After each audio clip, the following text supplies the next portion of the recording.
Bonjour à tous. Aujourd'hui, nous allons voir donc un sujet très important, un sujet de plus, l'abandon. Alors, l'abandon fait partie des peurs. C'est un des syndromes qui est lié à la peur.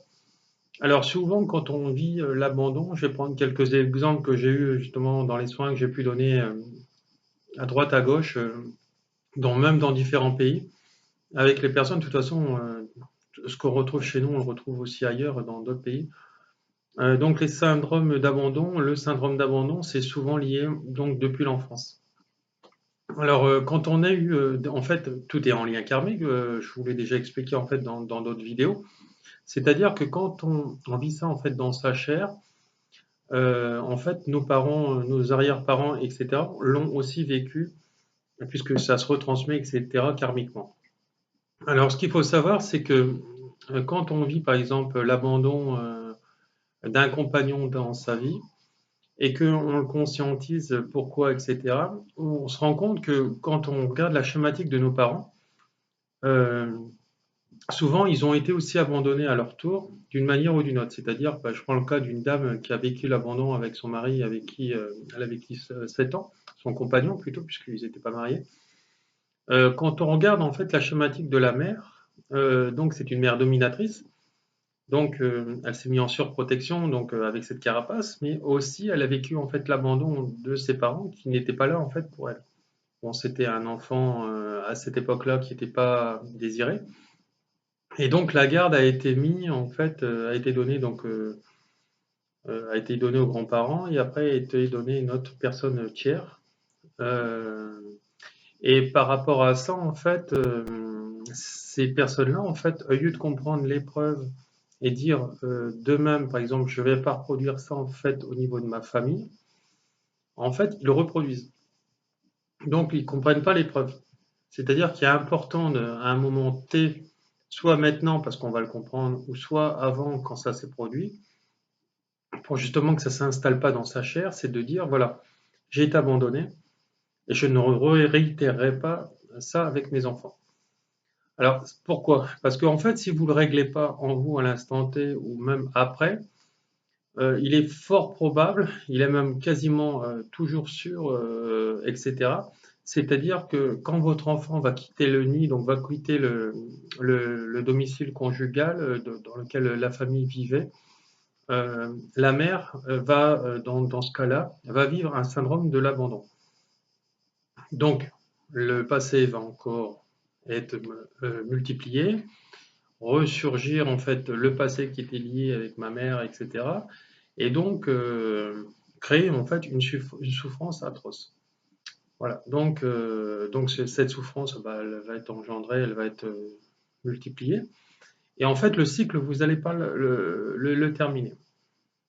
Par contre, si la fille arrive à un moment, elle rentre dans le développement personnel et elle se rend compte qu'en fait de compte, elle fait qu'être abandonnée et que sa mère avant elle a été abandonnée, etc.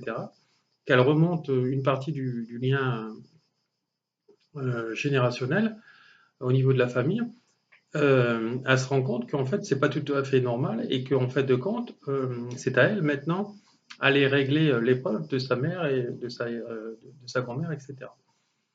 À partir de ce moment-là, il y a un exercice, par exemple, dans le chamanisme qui s'appelle l'épée de lumière, qui est très puissant en fait.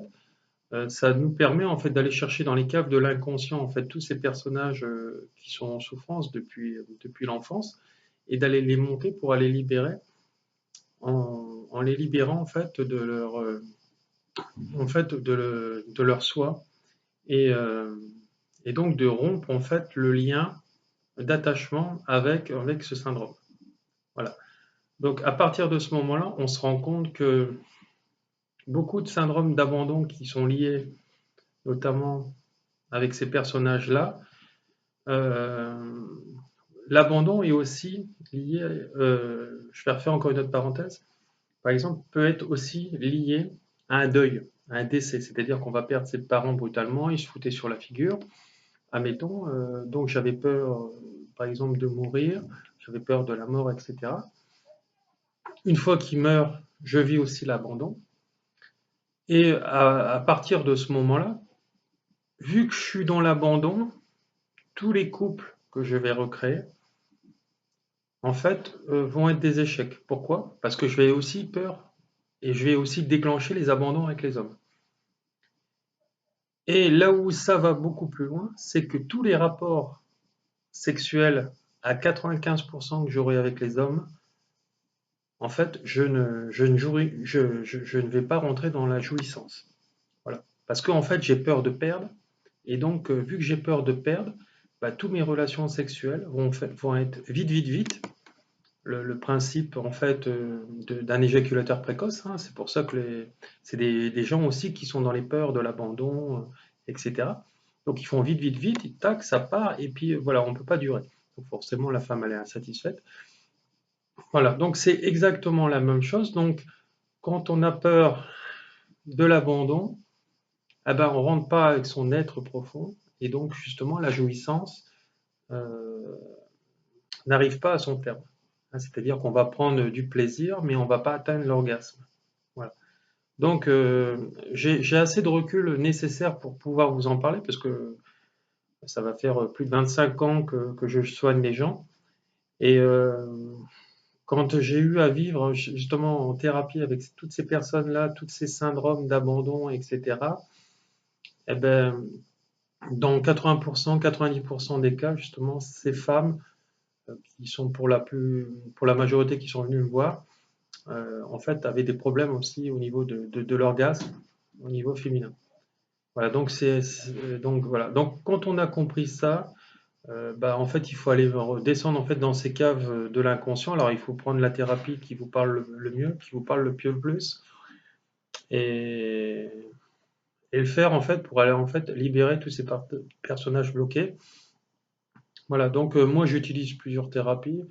Vous le verrez en fait sous mes liens qui sont sous cette vidéo, hein, vous pourrez aller jeter un œil. Je ne vais pas reparler ici puisque j'en ai déjà parlé dans d'autres vidéos.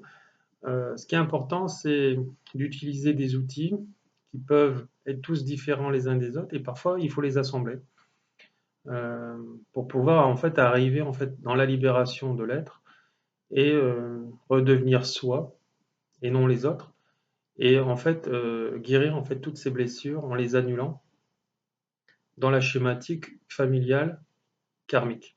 Voilà. Donc bah, la première chose à faire, c'est diagnostiquer là où ça va pas à l'instant T dans ma vie, le noter et après aller voir un thérapeute tel que moi qui va en fait vous faire prendre conscience avec l'aspect psychologique, hein, et après qui va rentrer en fait dans les processus en fait énergétiques pour aller vous libérer en fait tous ces liens karmiques puisque en fait c'est des liens qui sont en fait c'est des soins qui sont liés à des soins de l'âme ce qu'on fait et quand on est en connexion avec son soi intérieur comme moi, on est en pleine conscience en fait, hein, et c'est pour ça qu'on arrive à dépasser certains stades du mental. On n'est plus du tout dans le mental et on accepte que l'autre est l'autre et puis bah, qu'il a son travail à faire, point barre.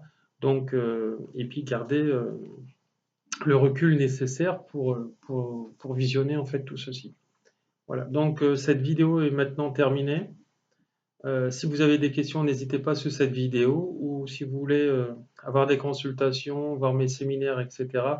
ou les formations que je propose, bah, allez voir sur cette vidéo ou demandez-moi.